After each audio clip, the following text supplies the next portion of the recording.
खालिस्तानी पन्नू पर अमेरिकी agency FBI का बड़ा दावा। पूर्व रॉ ऑफिसर विकास यादव पर टीएमसी और कांग्रेस बेनकाब।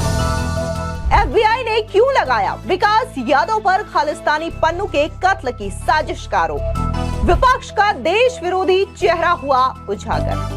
नमस्कार, स्वागत है आपका। आप देख रहे हैं द न्यूज और मैं रानी गुप्ता आपके साथ। खालिस्तानी आतंकवादी गुरवंत सिंह पन्नू की हत्या की साजिश रचने के आरोप में एक भारतीय नागरिक पर अमेरिका में बड़ा आरोप तय किया गया है। दरअसल इस भारतीय नागरिक का नाम विकास यादव बताया जा रहा है। इससे पहले ओरिजिनल चार्जशीट में विकास यादव का जिक्र CC1 के तौर पर किया गया था। बता दें कि गुरवंत सिंह पन्नू को भारत ने आतंकवादी घोषित किया हुआ है। उसके पास अभी अमेरिका की नागरिकता है। अमेरिकी अटॉर्नी जनरल मेरिक बी गार्लेन ने कहा है कि आज के आरोप दर्शाते हैं कि न्याय विभाग अमेरिकियों को निशाना बनाने, उन्हें खतरे में डालने और उनके अधिकारों को कमजोर करने के प्रयासों को बर्दाश्त नहीं करेगा, जिसका हर अमेरिका के नागरिक हकदार है। अब ये जो आरोप तय किए गए हैं अमेरिकी एजेंसी FBI के द्वारा, इसको न सिर्फ भारत सरकार की ओर से कोई रिएक्शन देखने को मिला है, बल्कि वहीं दूसरी ओर विपक्ष और कांग्रेस का चेहरा एक बार फिर से उजागर हो गया है, जहां पर वो सेना को लेकर के बातें करते हुए नजर आते हैं और इनके विरोध में बातें करते हुए नजर आते हैं। दरअसल आपको बता दें कि टीएमसी और कांग्रेस ने इसे फेल विदेश नीति करार दिया है। इतना ही नहीं, बकायदा ये तक कह दिया है कि कैसे जो मोदी और अमित शाह की टुकड़ी है वो बकायदा विदेशों में इस तरीके की रणनीति अपनाती है और वहां पर लोगों की हत्याएं करने की सुपारी देती है। बकायदा ये जो बातें हैं वो कही जा रही है टीएमसी की सांसद की ओर से।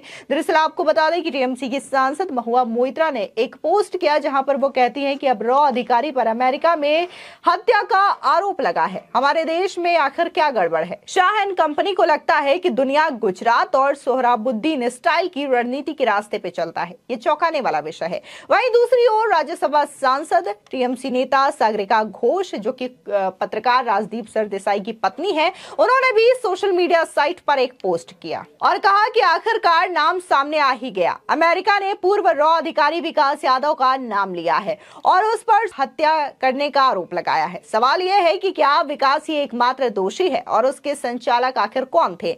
ऐसे जो देश होते हैं वो वहां पर न्याय व्यवस्था के अनुसार चलते हैं, अपने कानून के अनुसार कार्य करते हैं। मोदी सरकार को इन गंभीर आरोपों के बारे में संसद को सूचित करना चाहिए, इसके बारे में संसद में जानकारी देनी चाहिए। तो वहीं दूसरी ओर कांग्रेस नेता श्रीनिवास बीवी कहते हैं कि ये असफल विदेश नीति है। दरअसल आपको बता दें कि जिस तरीके से विपक्ष यहाँ पर आज सरकार को घेरने की वजह से देखने को मिल रहा है कि अपने ही देश का विरोध करते हुए नजर आ रहे हैं और वहां पर जो पूर्व रॉ अधिकारी हैं उसको ये कह रहे हैं कि कैसे वहां पर हत्या की साजिश रची गई थी और इसके साइड में खड़े होते हुए नजर आ रहे हैं जो खुद एक खालिस्तानी आतंकवादी पन्नू है। इसको बकायदा NIA ने डिक्लेयर किया है कि कैसे ये टेररिस्ट है, मोस्ट वांटेड है, भगोड़ा तक घोषित किया गया है पन्नू को। और इसी के साथ ही भारत ने कई बार अमेरिका को ये रिक्वेस्ट भेजी है कि वो पन्नू को भारत सौंप दे। आए दिन पन्नू जो है वो वीडियो रिलीज करता है जहां पर वो प्रधानमंत्री मोदी को लेकर के और अमित शाह को लेकर के कई सारी धमकियां देते हुए नजर आता है। इतना ही नहीं, पन्नू ने कई सारी वीडियोस ऐसी भी सामने लाई थी जहां पर वो ये धमकी देता हुआ नजर आ रहा था कि कैसे जो भारत की फ्लाइट है उस पर बम रख के उड़ा देंगे। तो ये तमाम धमकियों के बावजूद यहाँ पर जो भारत में कुछ विपक्ष के सांसद हैं, नेता हैं, वो सरकार की तरफ खड़े रहने के बजाय ऐसे आतंकवादियों का समर्थन करते हैं और ये दिखाने की कोशिश करते हैं कि वो किसको समर्थन कर रहे हैं या फिर किसका विरोध कर रहे हैं। सीधे तौर पर वो मोदी विरोध के चलते अपने ही देश में विरोध करते हुए दिखाई दे रहे हैं और अपने ही देश की नीतियों को लेकर के सवाल उठाते हुए नजर आ रहे हैं। ऐसे में एक बार समझना जरूरी हो जाता है कि आखिर ये पूरा का पूरा मामला और विवाद है क्या। तो दरअसल आपको बता दें कि पिछले साल नवंबर में फाइनेंशियल टाइम्स ने अपनी रिपोर्ट में दावा किया था कि अमेरिकी सरजमी पर पन्नू की हत्या की साजिश रची गई थी, जिसे नाकाम कर दिया गया था। पन्नू अमेरिकी नागरिक है और भारत ने उसे आतंकी घोषित कर रखा है। इसके बाद अमेरिकी जस्टिस डिपार्टमेंट ने इस मामले को लेकर के न्यूयॉर्क डिस्ट्रिक्ट कोर्ट में एक अभियोग दायर किया था। इसमें निखिल गुप्ता नाम के एक भारतीय नागरिक और अज्ञात भारतीय सरकारी अधिकारी पर पन्नू की हत्या करने की प्लानिंग करने का आरोप लगाया गया गया था। निखिल गुप्ता को पिछले साल जून में चेक रिपब्लिक में गिरफ्तार किया गया था और इसी साल प्रत्यर्पण कर अमेरिका लाया गया। निखिल गुप्ता अभी अमेरिका की जेल में बंद है। बता दें कि दायर अभियोग के मुताबिक एक भारतीय सरकारी अधिकारी ने गुप्ता को पन्नू की हत्या के लिए हायर किया था। गुप्ता ने इस हत्या के लिए एक हिटमैन यानी कि सुपारी किलर हायर किया, लेकिन असल में ये अमेरिकी सरकार का खुफिया एजेंट था। खुफिया एजेंट को ही हिटमैन मानते हुए उसे टारगेट की हत्या के लिए $1 लाख यानी कि 83 लाख रुपए की सुपारी दी गई। उसे मैनहट्टन में $15,000 एडवांस भी दिए गए। गुरुवार को अमेरिकी अभियोजकों ने खालिस्तानी आतंकवादी पन्नू की हत्या की असफल साजिश के मामले में एक महत्वपूर्ण खुलासा करते हुए विकास यादव का नाम सामने रखा।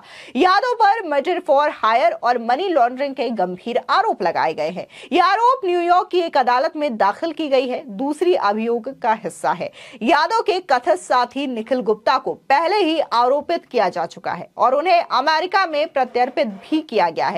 बता दें कि अमेरिकी अभियोग में जांचकर्ताओं ने दावा किया है कि पन्नू मामले के आरोपी और खालिस्तानी आतंकवादी हरदीप सिंह निज्जर की हत्या के बीच सीधा संबंध है। जानकारी के मुताबिक 18 जून को कनाडा के सर्रे में गुरु नानक सिंह गुरुद्वारे के बाहर निज्जर की हत्या के कुछ ही घंटों बाद CC1 यानी कि विकास यादव ने निखिल गुप्ता को निज्जर के शव का एक वीडियो भी भेजा था। हालांकि यह स्पष्ट नहीं है कि वीडियो किसने और बनाया और यादव को किसने भेजा। बता दें कि अमेरिकी अधिकारियों ने कहा है कि यादव पहले भारतीय खुफिया एजेंसी यानी कि रॉ के अधिकारी थे और उन्होंने इस साजिश के दौरान अमानत नाम का इस्तेमाल भी किया। उनकी तस्वीर जारी करते हुए FBI ने बताया कि उनका नाम जो है वो विकास यादव है। उनका जन्म हरियाणा में हुआ है और इस मामले पर प्रतिक्रिया देते हुए भारतीय विदेश मंत्रालय ने स्पष्ट किया है कि अभियोग में जिन व्यक्तियों का नाम उल्लेखित किया गया है वे अब भारतीय सरकार के लिए काम नहीं करते हैं। और यहाँ पर भी अगर आप देखें तो जो FBI ने चार्जशीट दायर की है उसमें कहा है कि ये रॉ का पूर्व अधिकारी था, पूर्व ऑफिसर था, ना कि वर्तमान में वो भारत सरकार के लिए काम करता है और ना ही रॉ के लिए काम करता है। कनाडा जो है जो आरोप लगा रहा है उसको लेकर के भी कोई ठोस सबूत नहीं दिया है। तो वहीं दूसरी ओर FBI जो है वो अब विकास यादव जो कि पूर्व रॉ अधिकारी है उस पर भी आरोप लगाता हुआ नजर आ रहा है। इस बीच अपने ही देश में कुछ ऐसे भी नेता हैं जो कि अपनी सिर्फ और सिर्फ राजनीतिक रोटियां सेकने के लिए मोदी विरोध में उतर आए हैं और ये कह रहे हैं कि कैसे मोदी सरकार में इस तरीके के काम किए जा रहे हैं, विदेशों में सुपारी किलिंग की जा रही है और इसके लिए बकायदा अपने ही देश के अधिकारियों को तैनात किया जाता है जिसके जरिए वो सुपारी किलिंग करते हैं। यानी कि साफ तौर से एक बार फिर से सेना को लेकर के किस तरीके का विरोध इनके मन में भरा हुआ है वो एक बार फिर जनता के सामने आ चुका है। फिलहाल इस पूरे मामले को लेकर के आपकी क्या राय है हमारे कमेंट सेक्शन में जरूर बताएं। धन्यवाद।